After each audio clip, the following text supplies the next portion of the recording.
Durante los próximos minutos, los textos se transforman en sonidos, las palabras vibran en el aire y la literatura se escucha por la radio. Te damos la bienvenida a Sonoteca UNR, la biblioteca sonora de Radio Universidad de Rosario. Sonoteca UNR.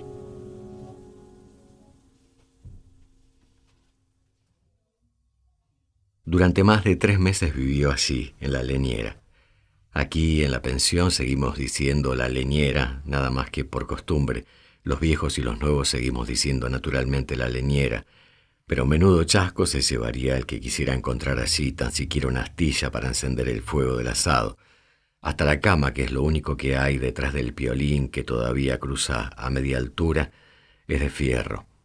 Aunque también es de fierro la humedad que duerme en ese sótano, el dulce sueño de los justos. Eso es la leñera. Y allí se metió para vivir el que después supimos que se llamaba A. Gutiérrez del Solar. Allí vivió más de 3 meses, y allí seguiría todavía viviendo si no hubiera sido porque el país vino y lo sacó. Él debía estar esperando que el país viniera y lo sacara, y entonces el país vino y lo sacó. Antes en la leñera había vivido el santafesino Gómez. A su vez Gómez había sido el sucesor de la leña que años atrás se usaba en la pensión para alimentar la cocina económica, cuando colocaron el gas en el barrio y llegó el momento de decirle adiós a esa negra compañera de infortunios. En el exacto lugar que había ocupado la leña se instaló Gómez con su camita de fierro. Y cuando Gómez, un poco más flaco de lo que por general conviene serlo, salió una tarde directamente para el hospital, doña Flora, que no quería más líos con los hospitales, anunció que allí no se instalaría nadie nunca más. Claro está que una cosa es que doña Flora diga algo y otra muy distinta que nosotros le creamos, pero eso fue lo que le dijo el mismo día que a Gómez vinieron a buscarlo con una camilla y se lo llevaron. Y bien, si fue hacia agosto del año pasado cuando Gómez salió para el hospital, y fue en noviembre cuando algunos de nosotros estuvimos en retiro despidiendo el furgón que se lo llevaba bien quietito dentro de un cajón rumbo a Santa Fe. Fue exactamente a principios de marzo cuando A. apareció por la pensión. Julián dice acordarse hasta el día y la fecha. El sábado 5 de marzo, dice Julián, y así ha de ser nomás. Pero la verdad es que los que lo vimos llegar el día que haya sido después del almuerzo no dimos por él ni 10 centavos. Más bien bajo, flacuchón, seriote, peinado con gomina hacia un costado y como con rabia. De pronto apareció en lo alto de la escalera, solito mi alma dentro de un traje azul de primera calidad y con una de esas valijitas de madera que usaban los médicos cuando éramos pibes. Fue la Clara la que llamó a doña Flora y entonces lo vimos conversar con doña Flora, aunque era él el que hablaba mientras doña Flora no hacía más que mirar y remirar la tarjetita. Nosotros ni nos acordábamos de la leñera, y completa como estaba la pensión para esa época, ya lo veíamos al tipo dando media vuelta y mostrándonos por primera y única vez la nuca de pajarito, que cualquiera era capaz de imaginar viéndolo de frente. Por eso nos miramos asombrados cuando doña Flora hizo punta hacia la leñera. Y cuando doña Flora abrió la puerta que da a la leñera y dijo, «Venga», sin mirarlo, y entraron y bajaron, don Salvador dijo lo que todos estábamos pensando. «Apenas huela la humedad, que le echen sal en la cola si pueden», dijo don Salvador. Por eso fue también que nos quedamos de una pieza cuando doña Flora reapareció en la puerta de la leñera y detrás de doña Flora no apareció nadie. Doña Flora negó después que hubiera cambiado de opinión por culpa de la tarjetita. Alegó que de haber algún culpable ese era el finado Gómez, porque el desconocido, además de santafesino, había resultado pariente lejano o algo así del finado Gómez, y que había sido aquella referencia, sumada a ese lejano parentesco, lo que la había llevado a alquilar nuevamente la leñera. Eso dijo después doña Flora, pero lo cierto es que puso la tarjeta bien visible en la cocina, ensartada en el clavito del que cuelga el cada vez más venido a menos almanaque de 1966. Fue por la tarjeta que nosotros nos enteramos esa misma tarde de que el del traje azul se llamaba A. Gutiérrez del Solar. Allí no decía más que A. Gutiérrez del Solar, pero la cuestión era que en letras de imprenta llenas de firuletes decía A. Gutiérrez del Solar. Es para que me acuerde del apellido. Parece que tiene muchas relaciones, nos dijo doña Flora. Esta tarde ni le vimos el pelo. Se encerró en la leñera y ahí se quedó respirando como si nada fuera la humedad y la sombra, porque no prendió la luz, las 25 bujías tan visitadas por las moscas que allí estaban desde que Gómez había resuelto salir para siempre de la penumbra en que vivía. Eso lo supimos gracias a Remigio, que por ahí, haciéndose el distraído, le pegó un golpecito al picaporte y entreabrió la puerta. Entonces los que pasábamos podíamos ver de reojo la sombra espesa y escuchar los suaves ronquidos que venían subiendo en fila india la escalera. Esa noche, si salió, nadie lo supo. Pero los que entramos ya de madrugada y tanteando la boca del lobo por si acaso, volvimos a ver la puerta entreabierta y a oír lo que habíamos oído por la tarde. Fue la mañana del domingo, según Julián, cuando vimos la bata azul con alamares, porque con eso puesto encima apareció, con una bata de seda que conservaba todavía los pliegues de la marca de fábrica. Así era de nueva, de inmaculada, de brillosa, y así anduvo toda la mañana de la leñera al teléfono, del teléfono al baño y del baño a la leñera sin sacarse para nada la bata azul, y llevando en la mano una libretita también azul que debía contener, por lo que íbamos viendo, los teléfonos de medio Buenos Aires. Comió solo en la mesa que está en el rincón del teléfono, pero no lo usó, sin prejuicio, eso sí, de que siguiera hojeando y hojeando la libreta. Cuando nos dimos cuenta, había vuelto a meterse en la leñera y allí se quedó toda la tarde. Otro golpecito de Remigio a la puerta nos permitió saber que, a diferencia de la tarde anterior, de tiempo en tiempo recurría a la perilla de la luz y que entonces los ronquidos dejaban de escucharse hasta que volvía a recurrir a la perilla, preciso instante en que volvían a escucharse. Pero este tipo vino a pie de Santa Fe, opinó esa noche con todo fundamento Benedetti, mientras mateábamos en la pieza de Julián. La mañana del lunes, según Julián, los que estaban en la pensión pudieron ver otra vez la bata azul a partir de las 11. Hasta las 11 la leñera fue como una tumba, pero después de las 11 la leñera se abrió y por allí, desparramando azul eléctrico entre la leñera, el baño y el teléfono, volvió a andar abundantemente A.A., bien bañado, mejor peinado y oliendo suavemente a perfume francés. Así anduvo hasta que se sentó a comer. Entonces apoyó la libreta en la panera, a su izquierda, hizo un par de cortos llamados telefónicos entre plato y plato y se metió en la leñera sin pérdida de tiempo. Cuando Julián llegó a eso de las 3, todavía estaba allí. Julián lo vio salir no ya enfundado en el chorro vertical de azul eléctrico, sino en el impecable traje azul con el que se había presentado la primera vez en lo alto de la escalera. Cerró la puerta de la leñera y salió. En la vereda se cruzó con la Clara, que volvía de hacer unos mandados.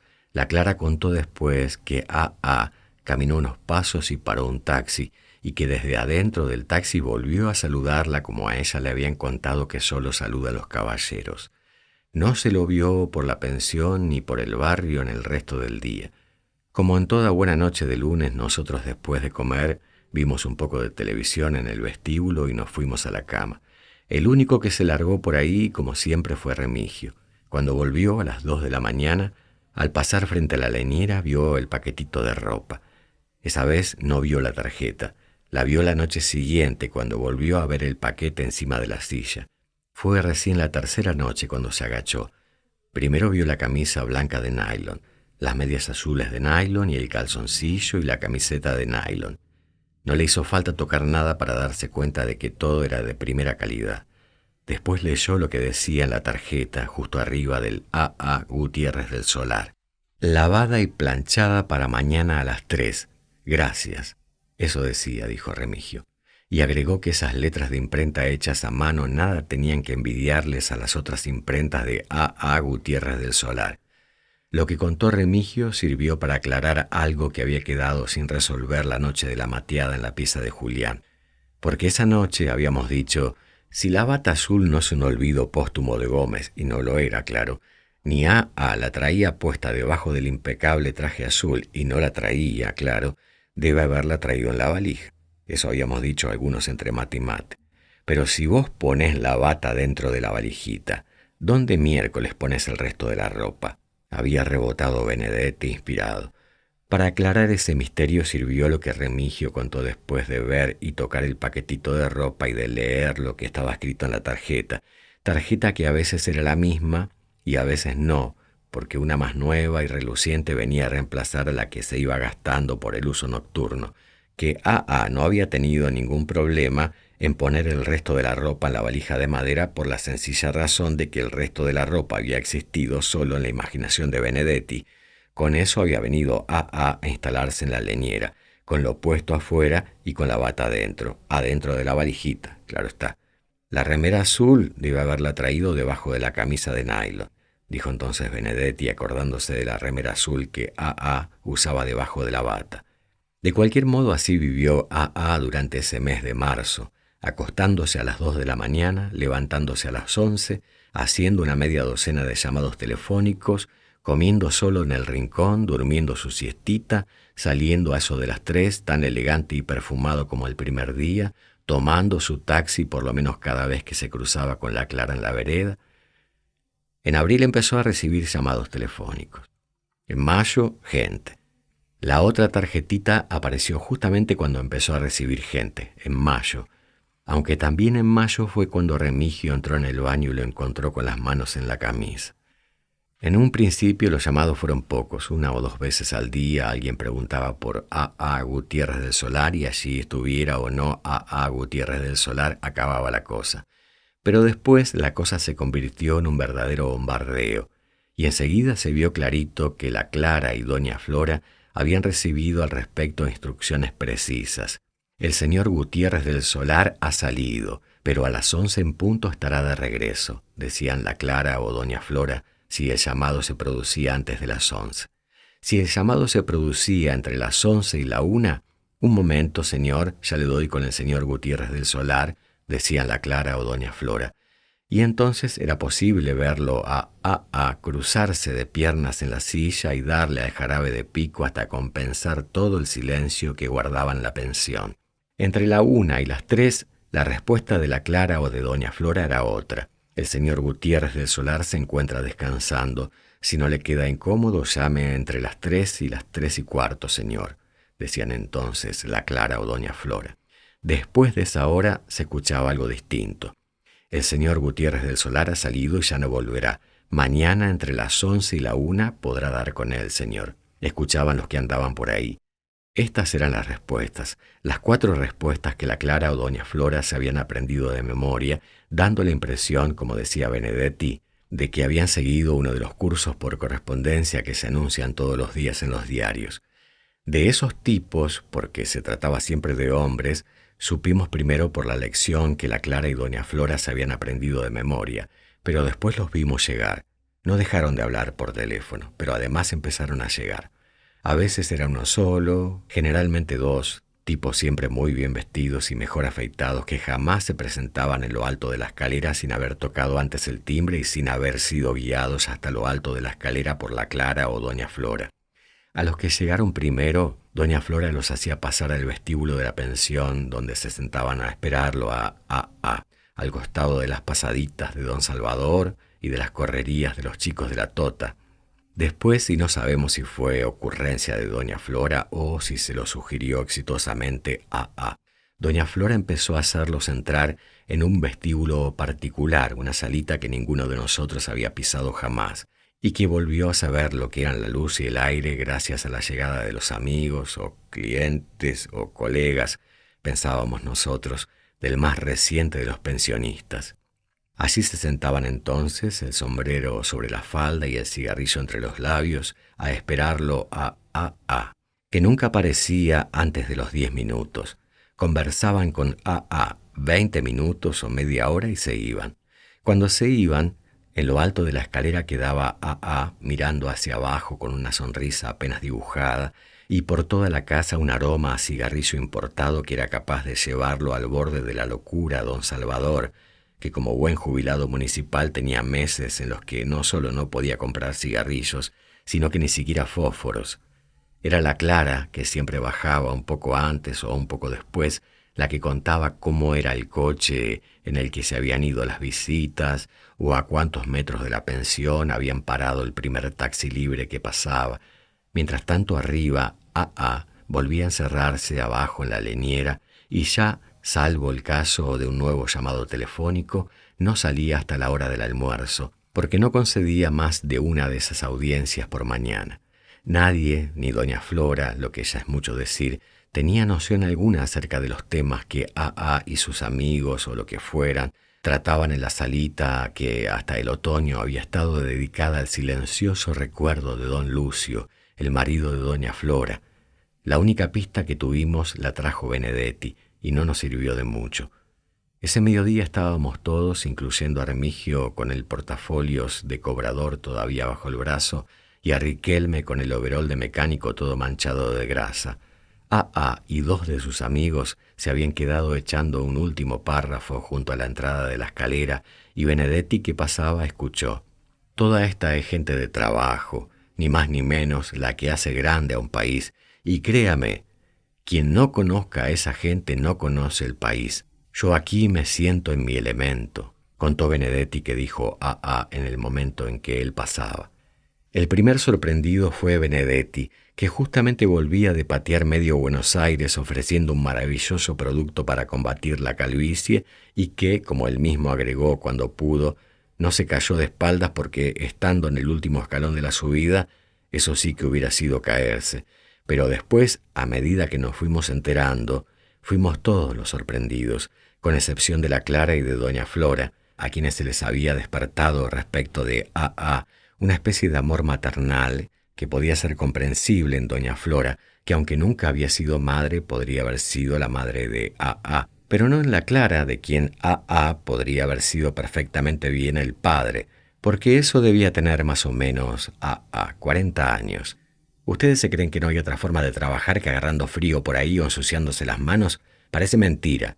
Vino a retarnos doña Flora cuando se enteró de la sorpresa que nos habíamos llevado.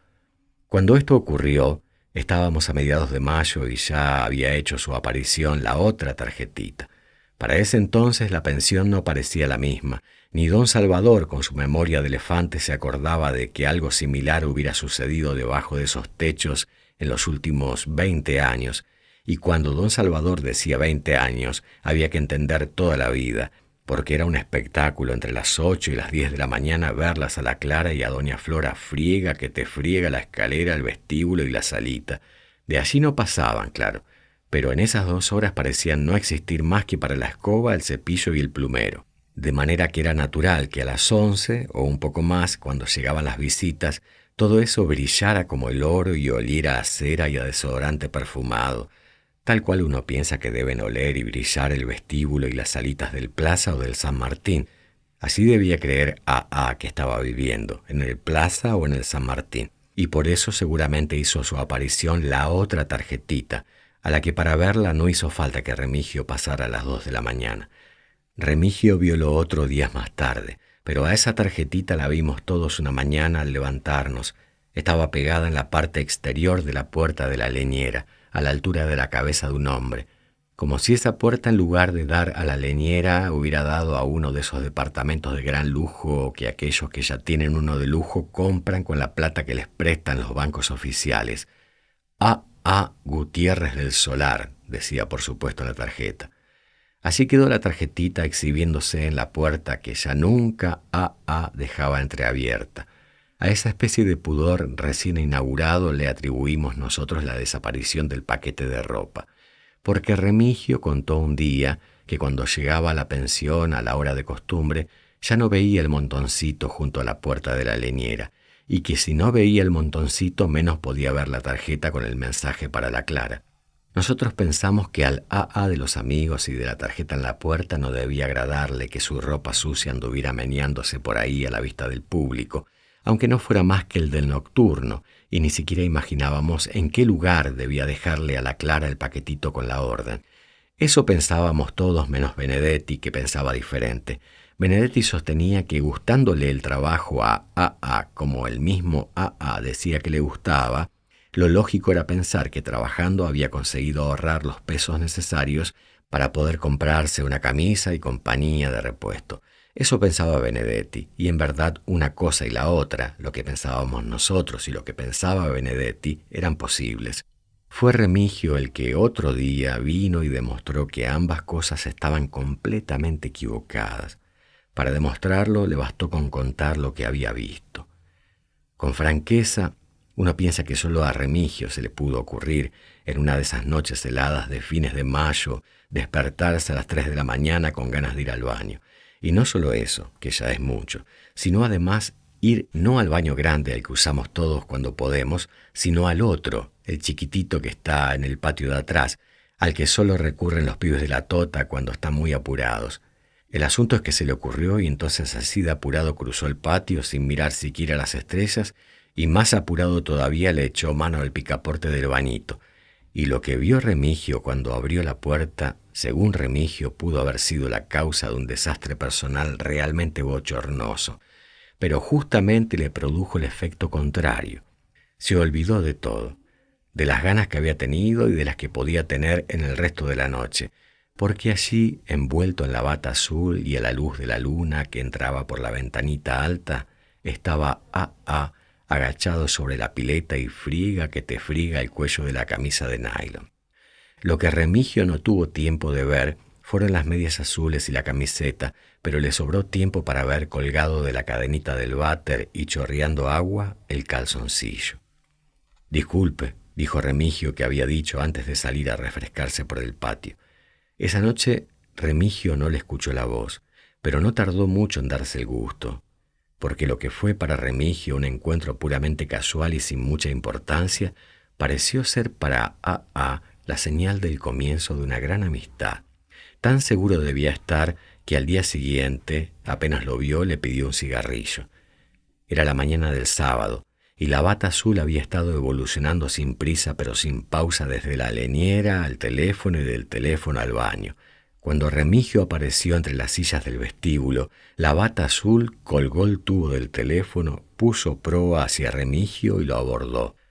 «Se me han terminado los que fumo y va a ser muy difícil conseguir esa marca por aquí», le dijo, naciendo para los oídos de Remigio. «Si me convida uno de los suyos le quedaré agradecido».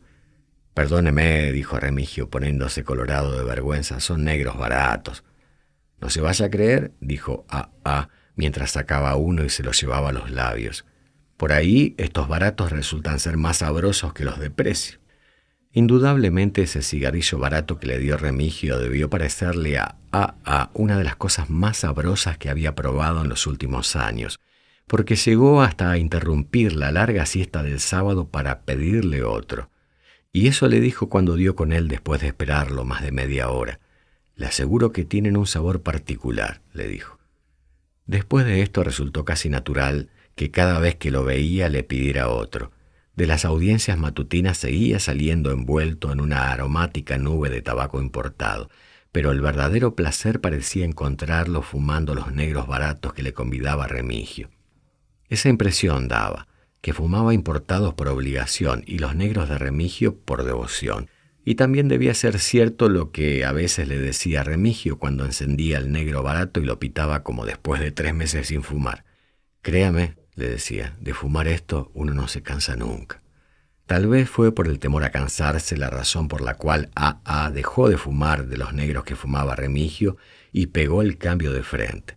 O tal vez presintió que los que fumábamos nosotros, fueran negros o rubios, debían ser tanto más sabrosos que los que fumaba Remigio. Vaya a saber. La cosa fue que un día le tocó a Benedetti escuchar el elogio de los cigarrillos que fumaba el mismo Benedetti.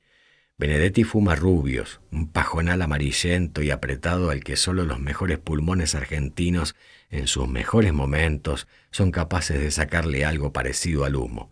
Sin embargo, A.A. los encontró aceptables, no por el sabor, claro, sino precisamente porque desalentaban al fumador.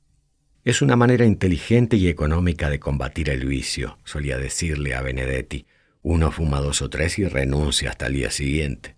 Y así era, más de 2 o 3 por día no le fumaba Benedetti. Para ese entonces nosotros ya sabíamos que lo que estaba haciendo A.A.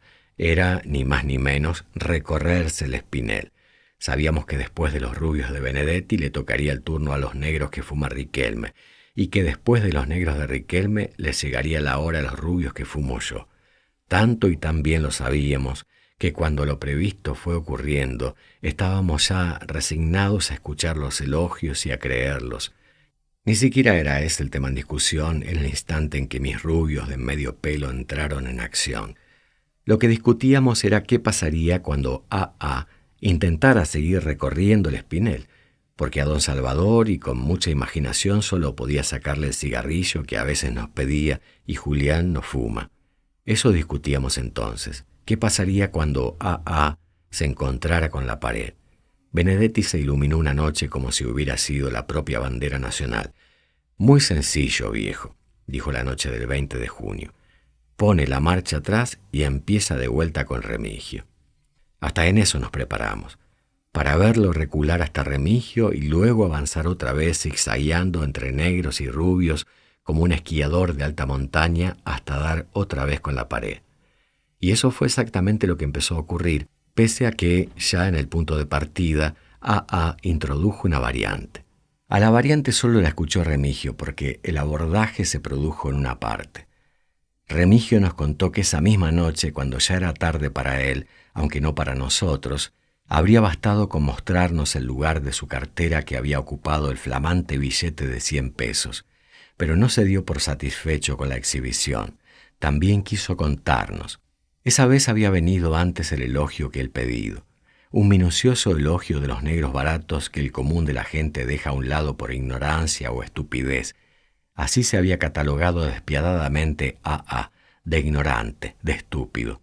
Dicho todo esto no después de la primera pitada al negro barato, sino antes de abalanzarse sobre el maltrecho paquete que ya Remigio había desenfundado. Nosotros creímos que había sido esa la variante, pero no, a la variante verdadera la había introducido hacia la cuarta pitada. «¿Puede prestarme 100 pesos?» había dicho de pronto, y todavía a Remigio le duraba la impresión. «Es por unos pocos días más. En cuanto se me haga un asunto, se los devuelvo». Eso fue lo que contó Remigio, y habiendo empezado así la segunda vuelta, el que primero tenía que ponerse en guardia era Benedetti, pero fuimos todos los que nos pusimos en guardia, hasta Julián, que aunque no fuma, tiene en cambio una billetera a la que nunca le faltan algunos billetes de 100 pesos. Discutimos a fondo el asunto y resolvimos una punta de cosas en los papeles, como buenos argentinos que somos, pero realmente gastamos pólvora en chimangos. Desapareció el día siguiente al que salieron los tanques. Lo de salieron los tanques no es más que una manera de decir, una costumbre, casi igual a la de seguir llamando la leñera a lo que ya no es una leñera, porque esa vez ni salieron los tanques. No hizo falta. Nosotros dijimos varias veces, más sí que se vaya, más sí que lo echen. Y nos ganamos los garbanzos como siempre, y leímos los diarios un poco más que siempre. 2 de estas 3 cosas pudo comprobarlas también A.A., aunque a él, si bien primero escuchó, después leyó y finalmente miró, nadie pudo oírle más que las palabras que necesitaba decir para no tener que caer en la penosa obligación de fumarse las falanges. De modo que no fue ese día cuando desapareció, porque ese día se lo pasó todo enterito en la pensión, prendido a la radio de doña Flora y pasando casi sin parar de la musiquita de Radio Nacional a los informativos de las radios uruguayas. Así estuvo hasta la noche como un ratoncito en su cueva, puro oído para la radio y puro ojo para los diarios que traíamos a medida que íbamos llegando. Y allí, en la cuevita, se habría quedado si no hubiera sido por la televisión, porque cuando por la televisión empezaron a pasar lo que cualquiera habría sido capaz de imaginar sin necesidad de verlo, vino con nosotros al vestíbulo y miró. Mientras miraba nos pidió cigarrillos a todos, pero plata a ninguno.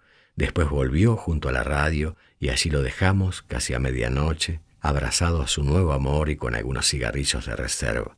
Fue a la mañana siguiente cuando la Clara, al entrar a la leñera a despertarlo, vio que el que estaba durmiendo no era A.A., sino la Bata. Nadie lo había visto salir, pero como todos esperábamos verlo entrar, ninguno de nosotros bajó la guardia ni un instante. El que menos la bajó fue Benedetti, al que a cada rato encontrábamos recitando con ademanes y todo la respuesta que tenía preparada. A los 2 o 3 días, la Clara y doña Flora hablaron de un viaje relámpago a Santa Fe por asuntos de familia, la madre enferma, un tío en aprietos, el casamiento de la hermana. En avión el viaje ni debe sentirse, agregó doña Flora, que no quería convencerse. Nosotros a veces entrábamos en la leñera y veíamos la bata, que allí había quedado extendida en la cama y con los brazos cruzados sobre el pecho. Para ver la valijita de madera teníamos que levantar la colcha y agacharnos. A la semana siguiente empezó a hablarse de accidente, de desfalco, de suicidio. Alguien, arriesgando mucho, opinó que tal vez A.A. se había puesto a trabajar de firme. Seguramente se ha puesto a trabajar de firme y ni tiene tiempo de venir, dijo don Salvador, leal a su nombre hasta la muerte. Palabras que más o menos fueron las que usó el mismo A.A. la noche que volvimos a encontrarlo. Fue a los 10 días justos del de la desaparición. Un viernes. Después de cenar nos habíamos sentado a ver televisión y allí estábamos todavía, eso de las 11, viendo un bodrio yanqui en el que 2 maestros ponían valientemente en vereda toda una banda de mocosos melenudos que manejaban automóviles como si los automóviles hubieran sido helados de chocolate. Ufa, dijo de pronto doña Flora, aquí no hay maestro valiente por más norteamericano que sea que la saque de las películas de amor. Y ahí nomás, porque después de todo era la dueña del aparato, apretó el botón y cambió de canal. Entonces lo vimos, de sopetón, pero no allí en el vestíbulo y diciendo buenas noches, sino allá, en la pantalla de la televisión, sentado detrás de una mesa y hablando como ya alguna vez después de las audiencias matutinas los habíamos visto hablar en la pensión. Verlo y quedarnos más mudos que de costumbre fue una sola cosa, y entonces pudimos escuchar clarito lo que venía diciendo.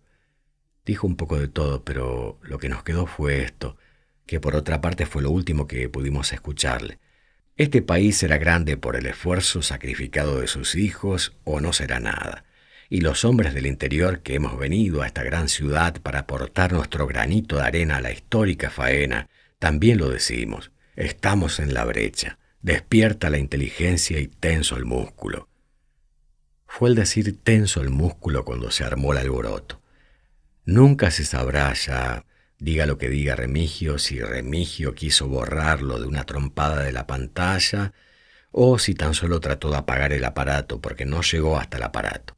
La Clara y doña Flora lo frenaron y entonces empezaron el forcejeo y los gritos.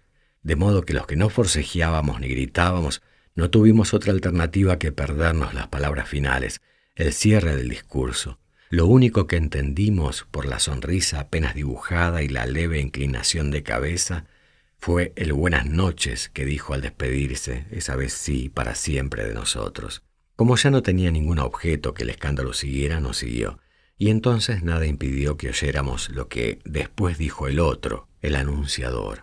Han escuchado, como podrán hacerlo el martes a esta misma hora, al señor A.A. Gutiérrez del Solar en la primera charla del ciclo titulado Argentina, mi país. Buenas noches, dijo. ¿Qué lo parió?, dijo Riquelme parándose. Empezamos a caminar despacito hacia las piezas. Lindo país, dijo Julián cuando salíamos. A.A. de Jorge Riestra. Lo que acabas de escuchar forma parte de Sonoteca UNR, una producción de Radio Universidad de Rosario. Lectura y realización, Guillermo Peñalves. Selección de textos, Federico Aicardi. Entérate de todo lo que hay en nuestra sonoteca en radio.unr.edu.ar.